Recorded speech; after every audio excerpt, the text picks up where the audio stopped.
All right, today I'm going to show you how to do blood typing so you can figure out your virtual blood lab. So we are going to start with our patient. And you have a patient who you don't know what their blood type is, okay? So we take a tray, and the tray has 3 parts to it that they're like little depressions that we can put the blood in. And then we're going to add some of their blood to each of those parts. Okay, so that's from our patient. Then in the lab,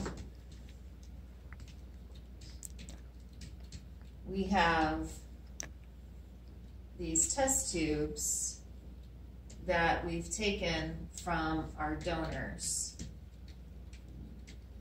So we have donor blood.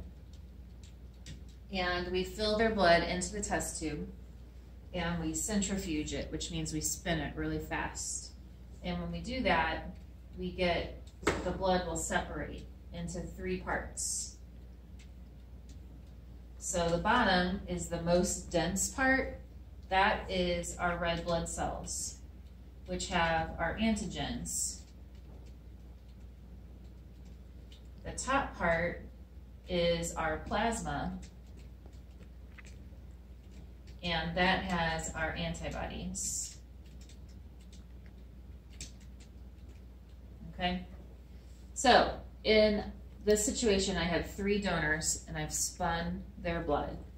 So inside of my first donor, my donor number 1, they have anti-A. And because they have anti-A, their red blood cells have the other antigens. So they have a B and a D. Okay. My second donor, donor number 2, they have anti-B. Please remind you the activity bus is now loading and will be leaving in 3 minutes. The activity bus is now loading and will be leaving in 3 minutes. All right, so they have anti-B, so that means they have an A and a D, okay? Donor number 3 has anti-D in their plasma, so that means their red blood cell has an A and a B. So this person has AB negative, this person has A positive, and that person has B positive. Okay, 3 different people.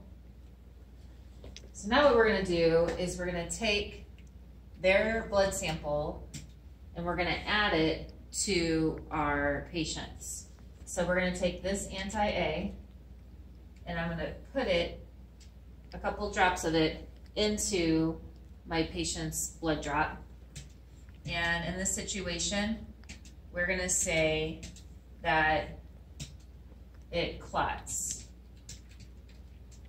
Okay? So that means my person's blood has an A on it, and the antibody, anti-A, attacks A's, attached to it and made it clump. Okay? Then I'm going to take anti-B from this donor, and I'm going to add it to my tray. This is not in the person, it's in the tray, and it clots. So anti-B attacks a B, so that means this person has a B antigen. And then I'm going to take anti-D and add it to my third drop, and there's no clot. So that means that person has no D, and remember D equals positive. So that means this person has a negative blood type. So now I know they are AB negative. Okay? So now what I'm going to do is, now that I know what my patient's blood is, they're AB negative, I can go to my blood bank and get the right blood for them.